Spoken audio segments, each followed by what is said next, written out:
Hello everyone.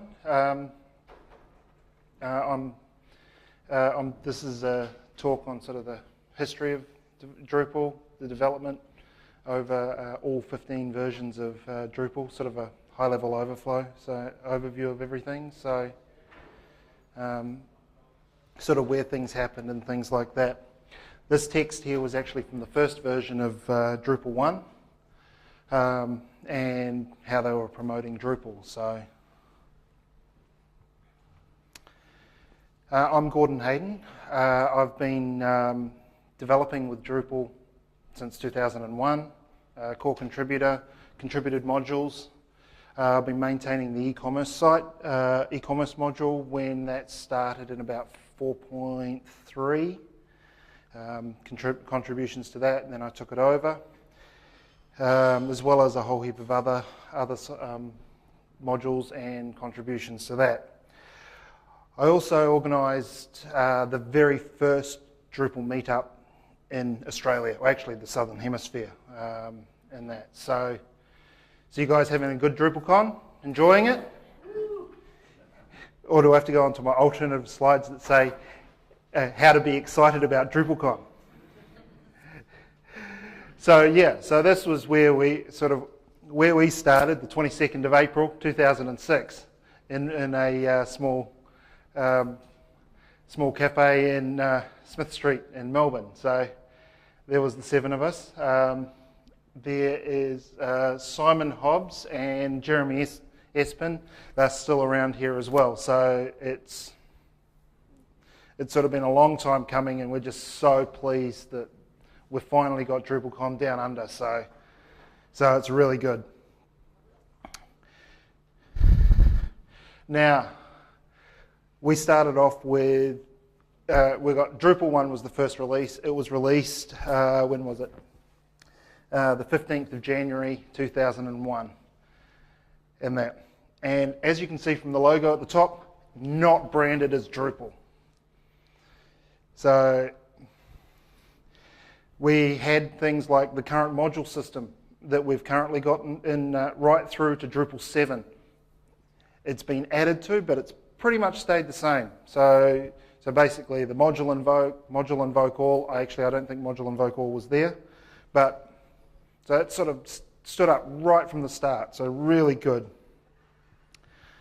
Few bad things. Registered globals, we had them enabled. Now, you know, on PHP, you do registered globals. Anything that is posted, any variables that are posted or put onto the get string automatically come into PHP as variables. So, very bad, and that was how we did things at the very beginning. Our basic theme engine was very basic, and it was based on objects. So it was just an object with the theme page in it, to how you did print the header, how you did the footer, very simplistic.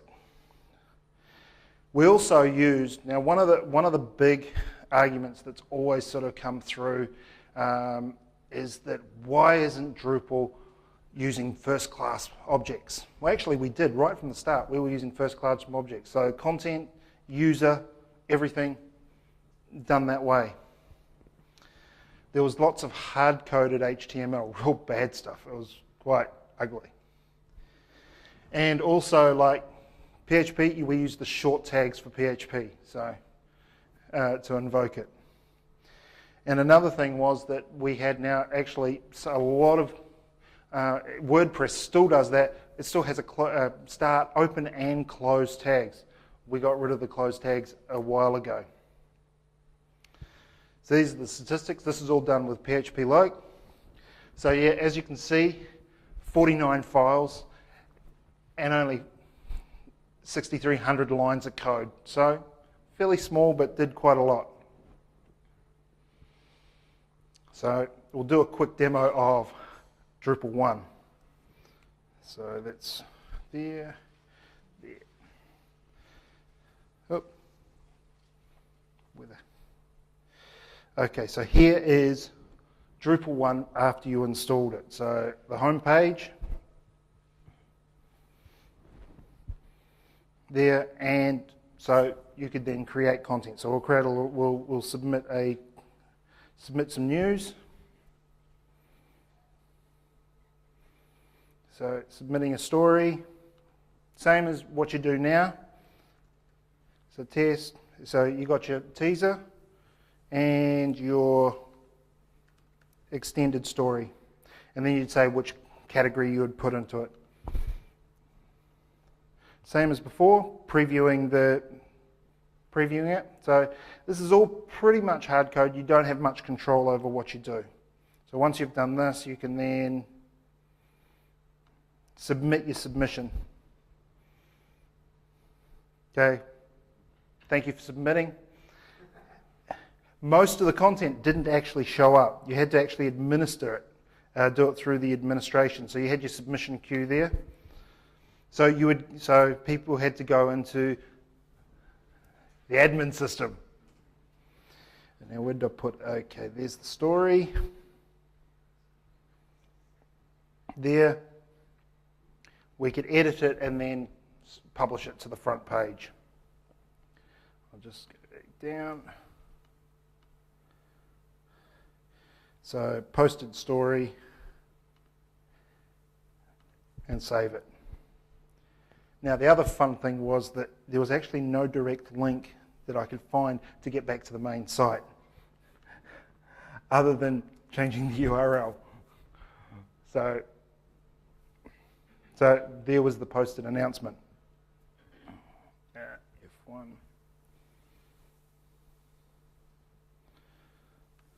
So that was Drupal 1. I actually had that running, managed to get that running. That was a little bit of an effort to get running. So I actually had to hack it a little bit and get rid of pesky things like checking that passwords were correct. So version 2, still no Drupal. It's still drop.org. There. So version 2 was the 15th of March. So only, what was it, 59 days later, 3 months later, we had version 2. And this is where we got the T function. So right from version 2, we started to get the basics of our translation system. The user permission screen, that came in version 2 as well. Before that, it was pretty much hard-coded. Did a bit of source cleanup, and we changed everything to long tags. So a little bit more there. Okay, as you can see, it was only a small update, so we had about a 14% increase in code and files and size, so it did increase a little bit. As you can see from here, it's pretty much the same as what we had in 1. It didn't change a lot. So we'll probably just skip over this demo since we've got a lot to go through. Drupal 3, we got the node system. Now we still have this today. A little bit more complex than what we had, but we got the node system. So this is, when was it, 15th of August 2001, we had the node system implemented within Drupal. So, and that we've added a lot of stuff to it, but the basic principles of the node system haven't changed much, right through to 7. So getting the node system, because as you know with Drupal 6 and 7, you can add your contents as you want and things. All your content types were hard-coded in there. So we had things like the blog module, the page module, the forum module, and the book module, which were all basically different types of nodes. And the other thing that we got was we got caching support. Hasn't changed a lot. We're able to do some more with it, but the basic APIs have stayed the same, which is really good. As you can see also from the top there, the logo, we're sort of getting more and more towards what our current logo looks like. So as you can see, we actually increased, because the node system went in, Drupal doubled in size. So we got about 71 files and 12,000 lines of code. So it was getting bigger all the time. So this is Drupal 3. We'll pop over to that.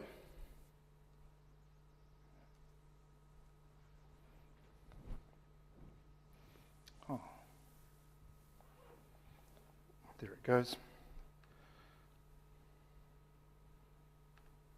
Okay, so Drupal 3, similar things. So we also had things like submissions baked in. There was actually some basic rating systems, things like that. So we could actually then go and add content. So if we add a blog entry, I don't think I had anything else enabled. So a little bit tidier on the theme in that.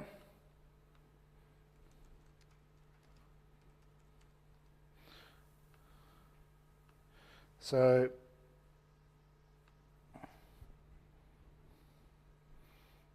we could add these things in straight away. So same restriction on the preview. So didn't have a lot of and we still had to submit things. So we were getting better. So then we had our submission queue. Actually, this one got submitted straight away. Don't think it would have appeared on the home page. So administering, still the same deal, as a sort of more of a complete system by itself. So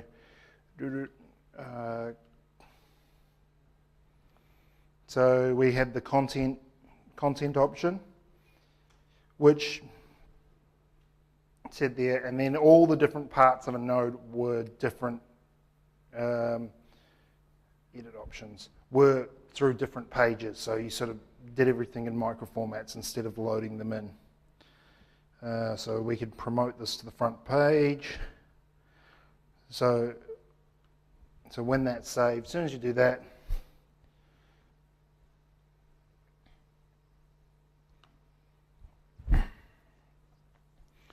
it allowed us to sort of get, and also we had a link back to the home page, which actually made things a little bit nicer. So,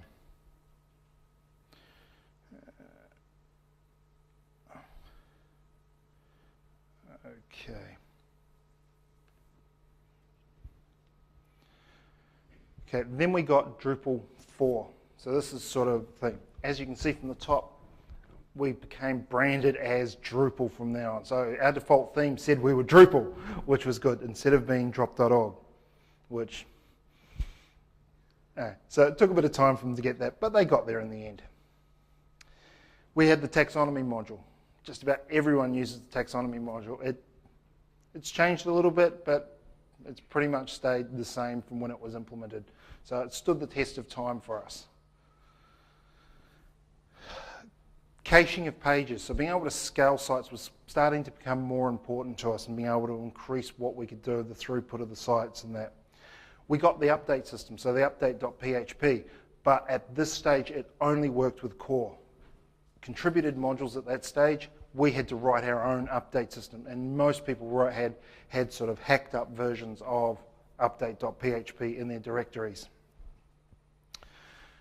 We were able to enable and disable modules via the admin system. Made things a little bit easier to maintain. We also started getting valid XHTML, which, another improvement. And we also gained support via the peer database layers. We were able to load these things up with for PGSQL. So we had multiple systems that we could handle.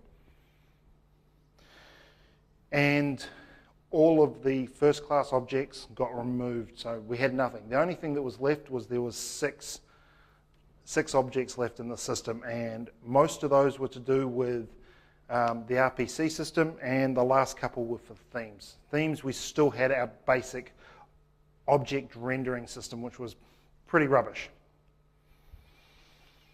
So as you can see, we sort of increased half again. So we're starting to get bigger, more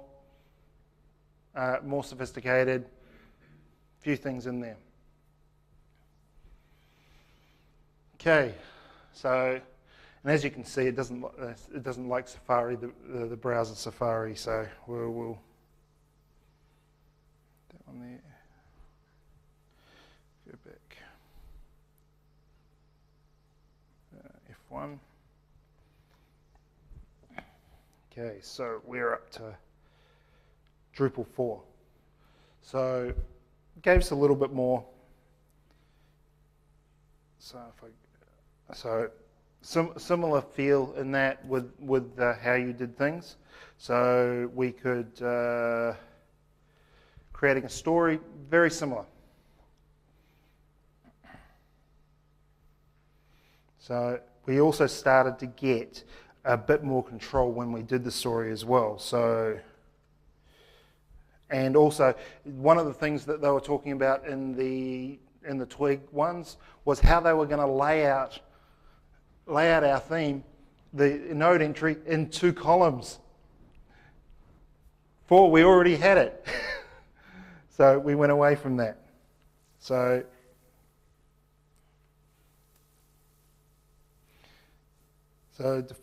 defaults were, so we could make changes as was sort of done from there on. So we can move things around a lot of our stuff. Still forced to do the preview. There's probably a setting for that, but so this was so sort of as the node system was starting to mature and things.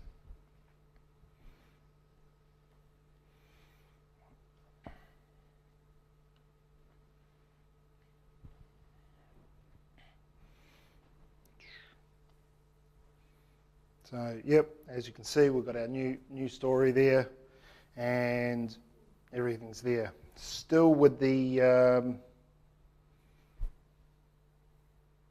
was yesterday. Still the very bland and very minimal administration system, which wasn't terribly important, but it was something that we had to deal with.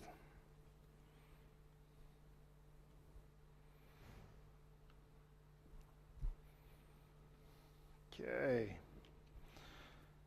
So 4.1 was a bit of a maintenance release. We rewrote some big chunks of code. Now what was it? It's like 231 days that it took to sort of get this one out. We got the Marvin theme, so new iteration of the themes again, so changes as we were evolving in that. So as you can see with our logo, the logo is pretty much what we have today. It's sort of there. So it's been a while since we've had this logo, and it's pretty much stayed the same for quite a while. Probably shined up a bit and made it a little bit better, but there. Performance, we got the profile module, we got the throttle module. Now the throttle module's been removed in 7, so one of the ideas behind the performance was as your site gets busier, let's just remove some features and then let it handle things better. We got pager support. So being able to go through next on the page was really good.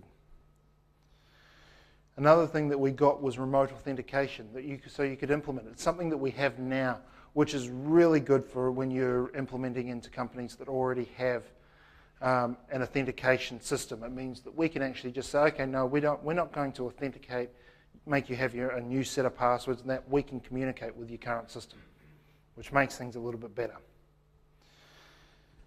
So yeah, as you can see from the line number, and that didn't really grow a lot. There are some versions that grew and some versions that didn't. So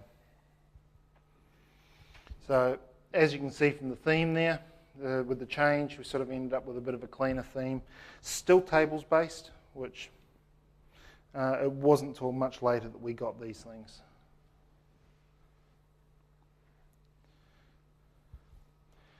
.2. Now this is where things start at some of the beginnings of things. Now this was a hook that I contributed. It was actually probably, well, when I sort of consider it, it's the start of one of the biggest hooks that is used within Drupal. Sort of helped start a movement. Hook text area was when we were able to start putting the WYSIWYG editors into Drupal. Didn't work very well. It was a little bit hackish. It allowed us to attach them to each thing. This was on the old form system too, which basically you would call the functions and it would spit out pure HTML instead of like the current form API that we've got. We got clean URLs, made things a lot nicer, enabled us to do some really nice things to make our sites better SEO-wise. We got the X template theme. Now, so this was actually, we still had the old version of our theming engine, so all object-based in that, but then we got the X template theme, which was a new method of templating files. It was sort of all in one file and a little bit horrid, but it was a step up from what we had originally. It was sort of more of a template mentality. We gained a new admin theme, so it actually started to look a bit nicer.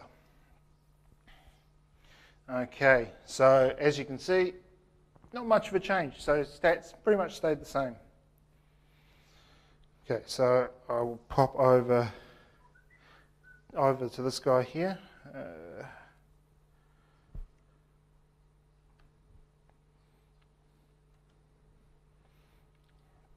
Okay, we're up to, so this is here. No, it's actually quite a clean theme, even though it is table-based and stuff. So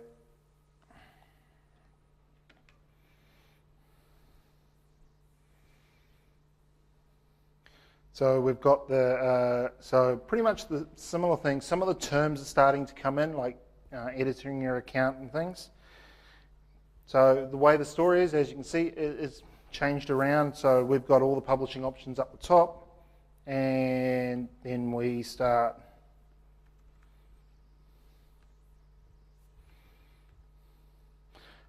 putting in the content. Now, as you'll notice too, we've no longer got an abstract or the teaser. So it actually created that on the fly for us.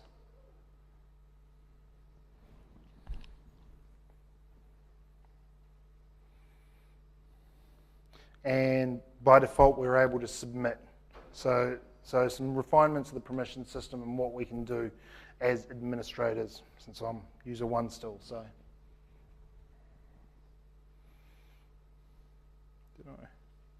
So same, we're not viewing the page on there. And as you can see from here, in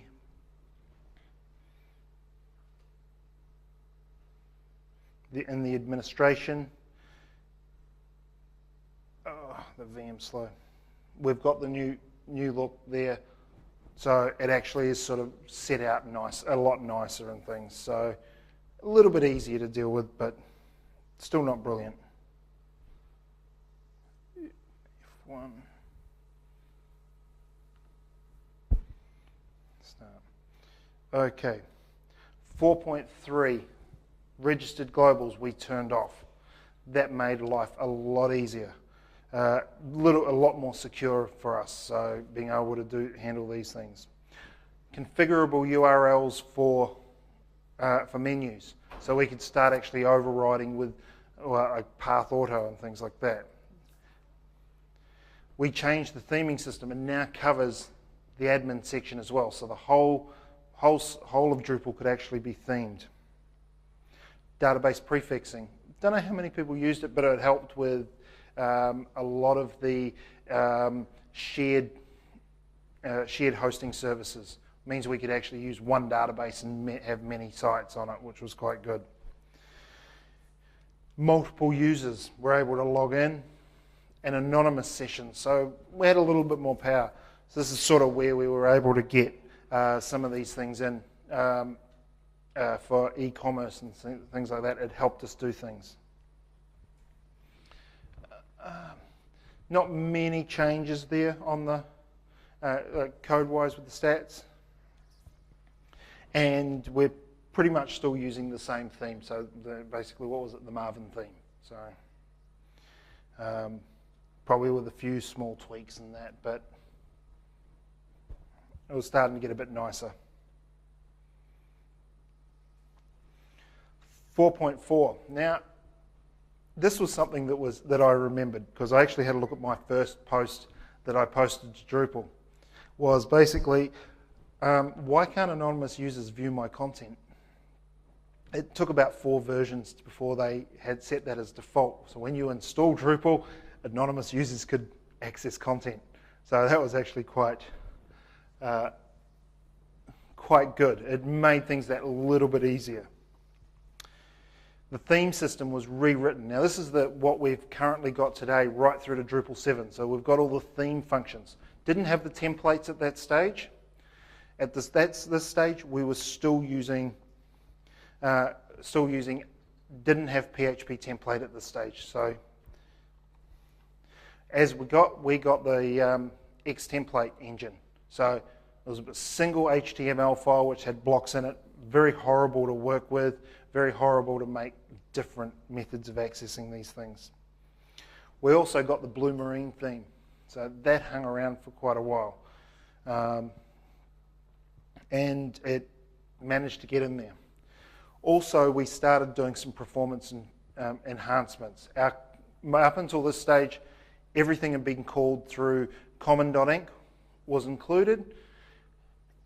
4.4, we got the bootstrap.inc, so we had a reduced footprint when we were loading the system up. So we didn't have to boot everything up all at once just to get going. So performance was starting to work towards us. Customizable 404 pages made things a lot nicer. And we also started to get some basic functionality into work with files. Before this point, there was basically one module to allow you to do files, and which was the file store module.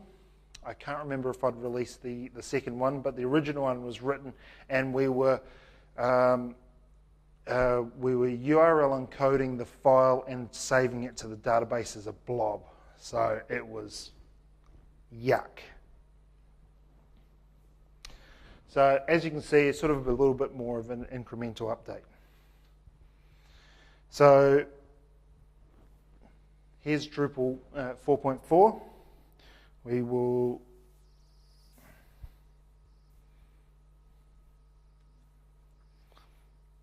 okay, 4 point, is that one there?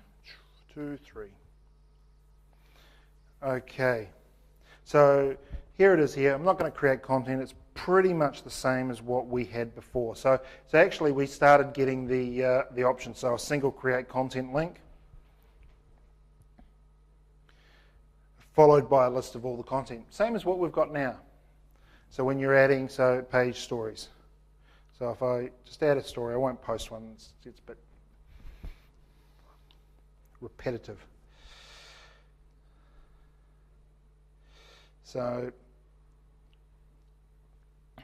And also with the menu system, we were able to do things like this too. So this is where one of the enhancements were from. So as you can see here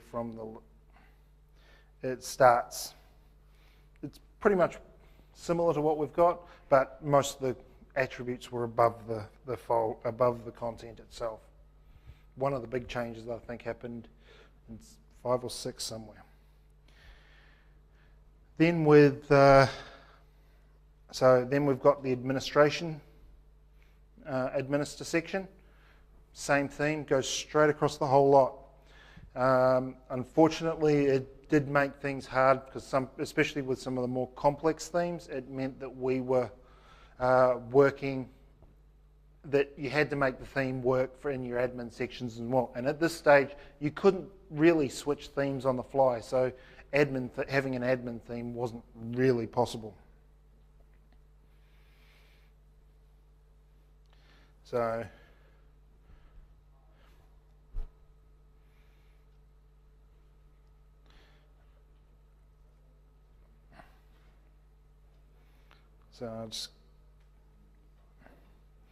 similar configuration options that we had.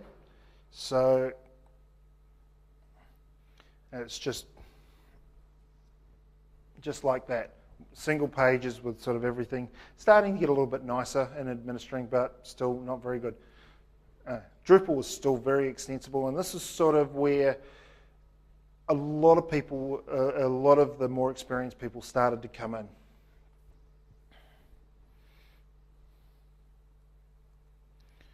Okay.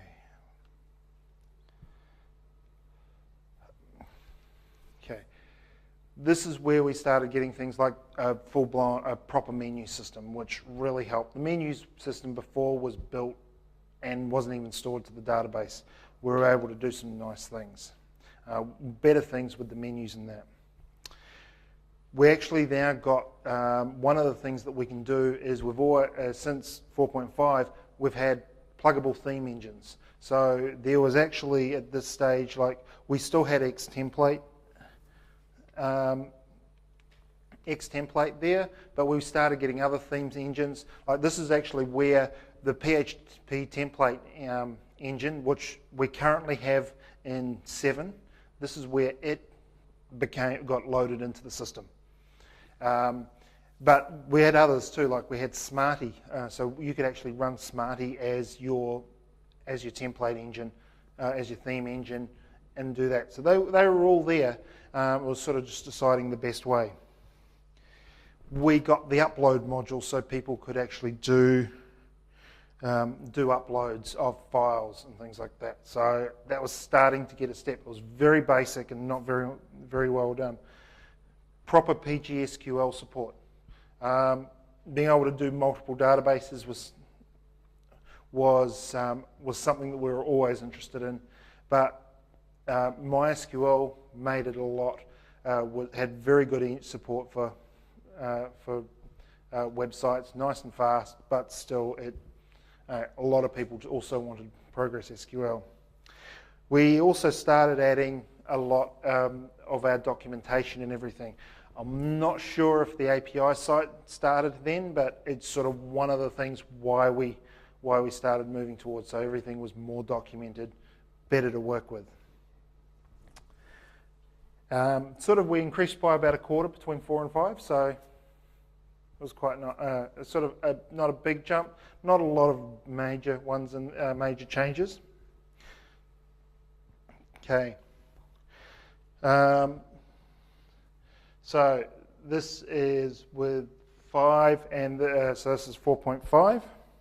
So it's close to the same, not huge changes, but it's nice. We'll go on to 4.6. The current system that we've got it's doing up multiple sites. So the sites default. So you can go to sites, foo.bar. All that came in 4.6, enabled us to do some nice things there. We started getting basic image handling, being able to do some manipulation on images, and started to get some nice digital asset stuff. Still very basic, but a lot better than what we had. 4.6 is where we got PHP 5 support. So before then, nothing worked on 5, and it was all all PHP 4. So again, incremental release, few bugs, not a lot of really good innovation, but it was sort of starting to working towards where we are today. As you can see, we're still using the blue marine theme, so not a lot had actually changed. Okay, 4.7 is probably where everything changed for Drupal. This is where we got the form API. This was a massive change over what, and because of this little thing, we started to get the mantra of don't hack core. So you could pretty much do anything without actually having to change core, which was something that no one had actually thought about before then. So this is where everything sort of started from. It got added to help with HTML editors and sort of grew a life of its own. We removed the X-template engine and put in PHP template. So straight down to pure the template files, what we've got now. It made things a lot easier to build in that. So that was really good. Blue Marine was converted to PHP template. So right from as soon as we got it, we had this, even though we had the same theme, it was still an improvement. So it was made into the better one. Still table based and a little bit of CSS. We gained free tagging support in the taxonomy module. So 4.7 was really a game changer for us. The other thing is the upgrade system supports contributed modules. It made it so easy for you to update your entire site in one go, which made things a lot nicer. And made things easier for the authors of contributed modules. And things like, we got elements like collapsible field sets. So we had a little bit of JavaScript in there as well. And the other thing that happened was we removed all the trailing PHP close tags. So it just goes to the end of the file. Other CMSs, some of them still have it. We always have just the start at the top and one at the bottom. It sort of helps solve the session breaking problems that you get sometimes, which as long as you're not adding the bottom one, you should never get it. So as you can see now, we sort of pretty much, we actually added a lot of code. So it was about 20% increase in code. So it was a pretty big change. As you can see there with 4.7, we've still got the blue marine theme. Still looks pretty much the same as what the last couple of versions did. We'll have a quick look at this one.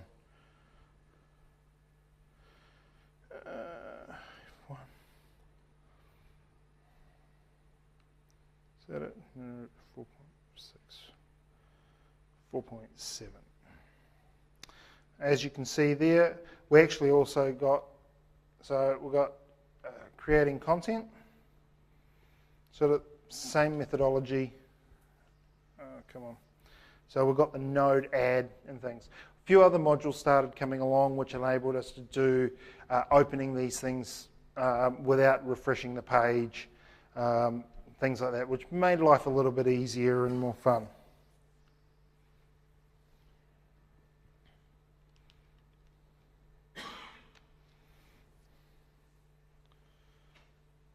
Okay, so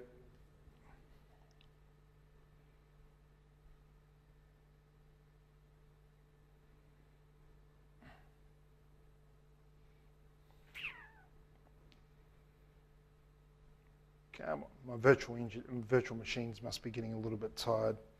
So we actually had some changes in how things work with in our layout. So at this point with Drupal 7, we went in.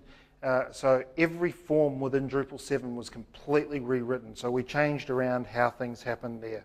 So, and because of the collapsible field sets that we gained, and remember these were pre-jQuery 2. So these were actually really quite ugly in how they were implemented. So, and because of hook form alter, we could start altering these forms by contributed module, adding fields that we wanted, and even removing fields or setting the access there. So that was actually quite a large, that was actually a radical change. So and then the administration area, pretty much the same thing again, which made life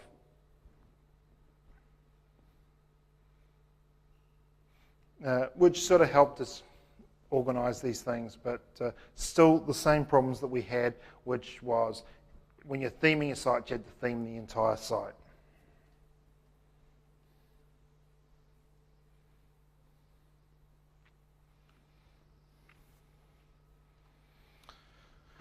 Okay, Drupal 5. This was actually quite a,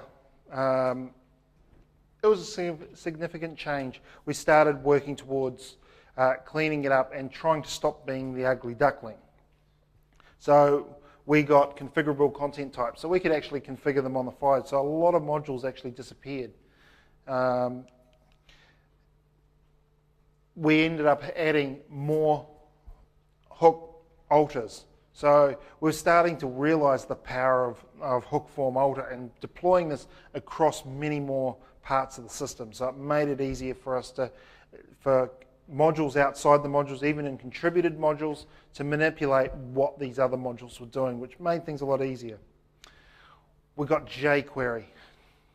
And everyone knows jQuery is just fucking awesome. So it makes life so much easier, and you don't have to be a huge whiz to try and get through the problems of the issues with cross-browser compatibility. Remember, at this stage, we still had problems with IE. IE is still a problem these days, but you can pretty much get away with any standard stuff, which helps things. We got changes for different caching engines. So in Drupal 5, we started getting things like we were able to cache into memcache. So we started looking towards performance a little bit more as well. So that made life a lot easier in that aspect. Drupal 5, actually, this is probably one of the biggest things that helped us. It was easier to install it. Up until this stage, where actually you were doing a load of a MySQL dump file and loading it into your database. Now we were able to configure it right from the start. Profiles, which at this stage profiles didn't take off, are starting to get better these days, and people are starting to implement. Like we're getting some of the other systems that are creating their new profiles for the system to work and make it a lot better. We got the Garland theme. So this was sort of one of our attempts to actually make a nice theme that looked good. So when you were comparing things, especially between like Joomla at that stage and Drupal, Drupal was the ugly duckling, but Drupal had the much better APIs and programming standards. Sites all support was added, so we could start creating. Even though we had option for using multiple sites, we could put everything into Sites All and use it across the board, which made life a little bit easier and much nicer, especially if you were dealing with sites that had a lot of commonalities between them if you were using the multiple sites. And these days, a lot of our standard practices is everything goes into Sites All. So, bit of an increase in the code, which made life starting to get a bit heavier and things, so that was quite good. So this is probably what you would call modern Drupal. So we'll go and have a quick look at this. Oops.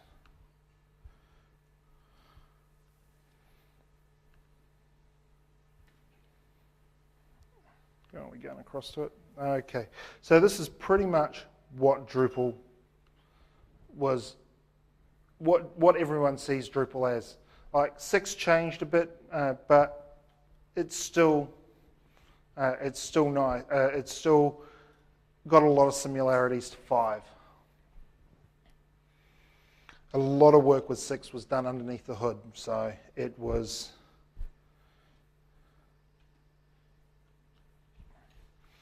Yeah, so this is why we all started also using things like admin menu and things like that, so we could get around the site a lot faster. Okay, so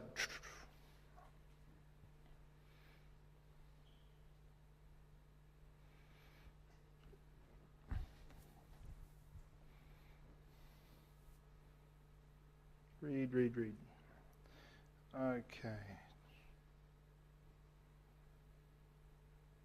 Okay, so same things, a lot nicer theme, which gave us a lot better. So we'd actually gone from in Drupal in 4.7, which we had Blue Marine, which was a table-based theme, to Garland in 5, which was a proper CSS theme. So your fluid layouts and things like that.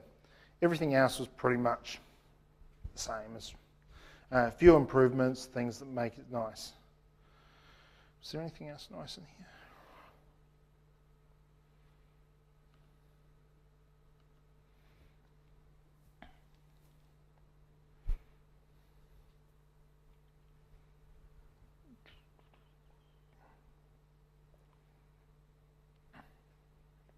Okay, so administration had changed a little bit, mainly in how things were laid out, but it was starting to. We also got things like the status report, so giving us a bit of a health check on the site and what things needed to be done. We actually also got, instead of in 4.7, and before we were getting the watchdog whenever we went in here, now we were sort of getting more feedback on what was happening.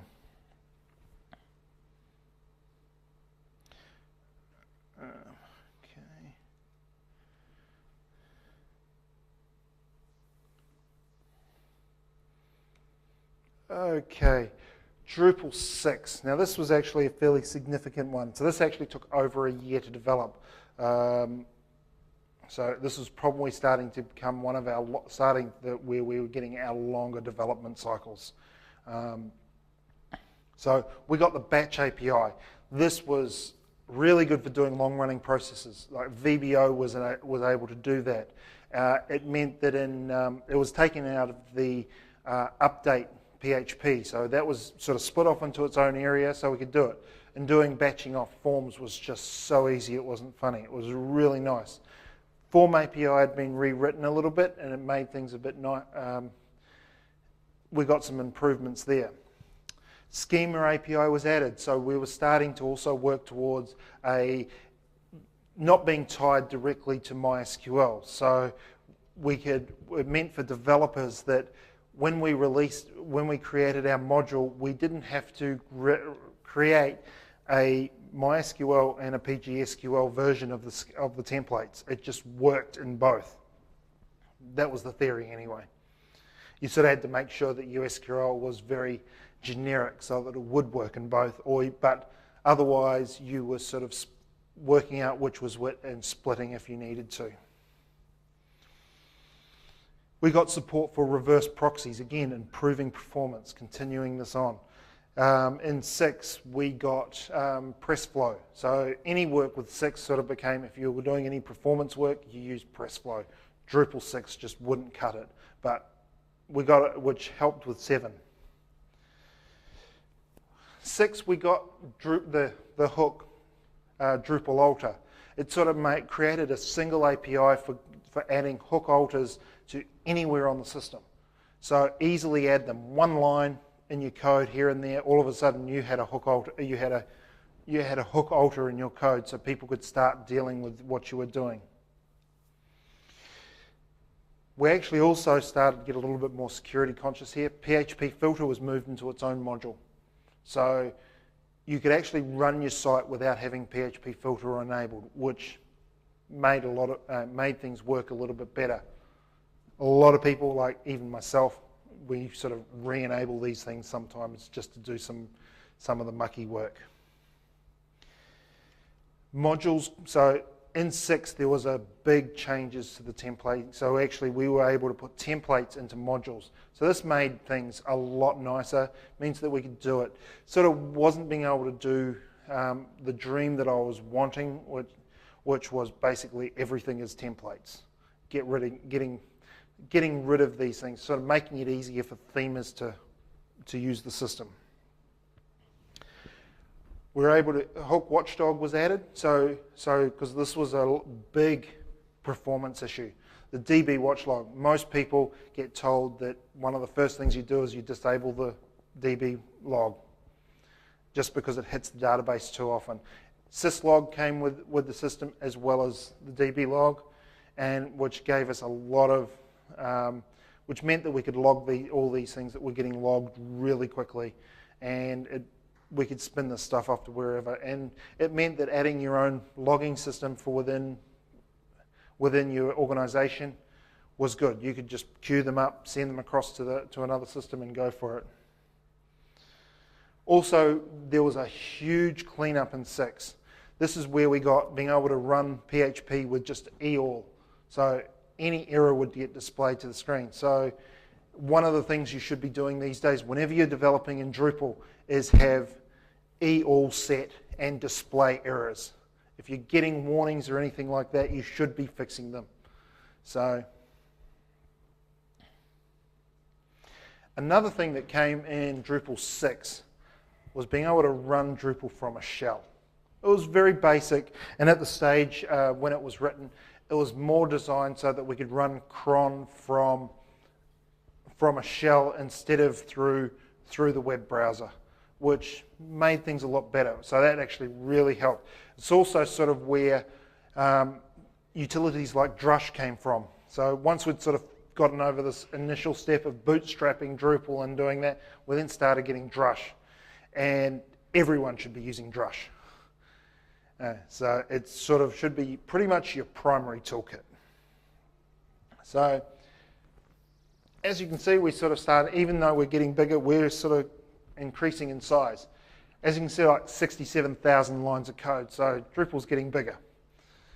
More files. Now, a lot of the increase in the files there, like 51% more files, was actually from templates. So we could add in templates and make it easier to style and things like that. Okay, so Drupal 6, most people here have probably seen it, so I'm not going to demo it. It's still out there, and a lot of people are still using it, mainly because the upgrade path to 7 is so hard. Okay, 7. 7 was a huge release. As you can see there, what is it? 1,057 days between 6.0 and 7.0. That was a gigantic effort and a lot of work. But in the end, I think it's worth it. It really has made things a lot nicer, and we're getting there. Fields API. So no more CCK, which was... It was nice, but it was only on nodes. We didn't want it on nodes. We wanted to be able to put fields on anything. So getting that was good. System testing. So this is where we started getting. Now, unfortunately, these were end-to-end tests. We can't actually split these things up and do unit tests properly. And I think there is a couple in 7, but it's all pretty much end-to-end testing, running the whole system to make it work. We got dbTNG. So from a lot of the early stuff that we had, a lot of the hacks was that people would have was always from SQL injections. If you're doing this right, you should never have an SQL injection. Pretty much we've gotten rid of the majority of that anyway, because most data that was coming into the system is now being filtered out properly and things like that. So it makes life a little easier. Pluggable password system. So we can actually, if you don't like how the internal system is hashed, we can actually change that now. So it makes it a lot nicer. We also got salted passwords, so which is actually really good from a security point of view. But if you're trying to hack a site where you've forgotten the password, you can't just go to an MD5 rainbow table and look up your password. So we got a lot of use of first-class objects. So Drupal 7 became a lot more object-orientated. It enabled us to do some things. Objects are good for doing some heavy lifting and stuff. It makes life easier. So, and as far as I know, I didn't get a chance to look it up, node and user and a lot of the old objects still standard class. So still haven't returned to first-class objects. We got the queue API. Now, probably not many people see this, but it's used by the aggregator, so your cron doesn't time out. It just starts running in the background. Really quite cool what we can do. Actually, with that, there's some plugins, because it's a pluggable system, we're starting to think more pluggable things. We can actually replace the queue system with other systems such as Beanstalk. Now, the Beanstalk system that's in Drupal is actually running all of the git commits on Drupal.org. So every time you do a push to Drupal.org, it goes through the Drupal queuing system and does all the processing and all the background stuff that we do now so that we can see all this information on Drupal.org. And also we got lazy loading of classes. So this meant that this meant for us that we didn't have to load up everything to start up. We did try to implement lazy loading of functions, but that kind of caused a lot of problems. Now, this was a huge upgrade, so it got very big.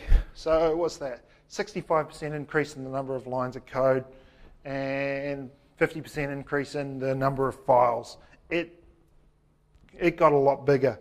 Some people even say that like 7 is still slower than 6, but it is getting there, and if you configure up your caches right and stuff like that,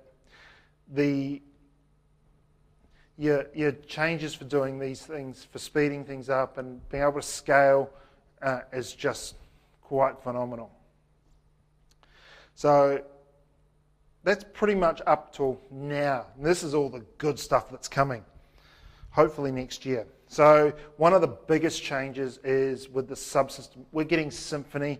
A lot of the Symfony components are being dragged in. We can actually use these. So like the HTTP kernel, which objects, the HTTP foundation, a lot of that stuff we can use. We can also use anything that's standard files. So we can drag it in. So who saw the Symfony demo yesterday? I think it was. Not so much, they were talking about a lot of the objects in that. Yeah, not the Twig one, the other one. So that one there was basically Drupal can bring in things from outside. So we can start getting rid of the not made here mentality, which made things a little bit better. We got the Twig theme engine. If anyone's taken a look at this, this is cool. And it's really, really fast. It gets a lot faster and things like that. Greater use of objects, so we're using a lot more first-class objects to do things. So it makes things really good. PSR 0 compliant, so pretty much it means that we can take things like Twig and Symfony and Doctrine and all that and put it into Drupal and make use of it, and it won't conflict with what we're using in there. So it makes use of namespaces. We're able to use all the latest things that PHP 5.3 gives us, which is really good. The other thing is removal of all the themes. So what's going to happen in 8 is everything is a template, which is brilliant. It makes life so much easier. Not only have we got a very good theming engine in with Twig, we've got a really good, it means that the themers can just grab templates and alter them as needed, and everything's a template. They don't have to understand code or copy things. It makes it really good. One of the last things that I didn't get in here, views and core. That is awesome. It means that basically the implications of having views and core. Now, when did people start using 7? Well, actually, when did people start using 6? It was when views and CCK were upgraded to 6 and released. When did people start using 7? When views was released. So when are they going to start using 8? Well, the day it's released, because views is in it. We can do everything there. So you can pretty much build a brand new site right from scratch using views. And you should have 90% of the tools that you'll need will be in core. I think the date module's going in, which is probably one of the last things that we'll need. We've got some really nice entity reference tools in there, so that's going to make things so much better and be really quite neat. So I'm really excited about 7, especially with the REST stuff. It's all built in there, and because of the new menu router, we don't actually have to build all of Drupal to do things. In 6 and 7, like for doing REST calls for external applications and that, we would build up all the themes and everything. It was a real push model. So we would build up all the blocks, we would build everything up, and then when we'd come to creating the XML or the JSON on the page, we throw everything away and hand it out to them. So we did a lot of work for no reason. Because of the router in 8, we can just say, oh, this is a REST call. Well, I don't need to build the blocks. I don't need all this stuff. All I need to do is just spit out this chunk of XML.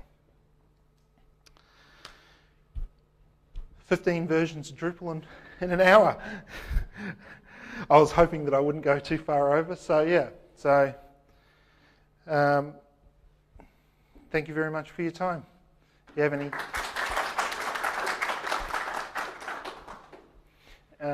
probably may have a few minutes if anyone's got any quick questions. We just got the question, when will it be perfect? Well, I don't know. Drupal 8's getting very close, maybe 9 or 10.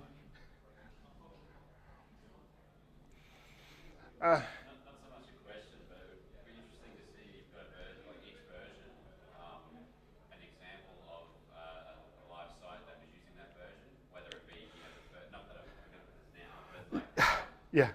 I don't, at what point did, government organisations come on board, or what was like the big site at the time? Would probably be an interesting thing to see. Yeah. It's sort of a bit hard. I know that around 4.7 we got the Onion.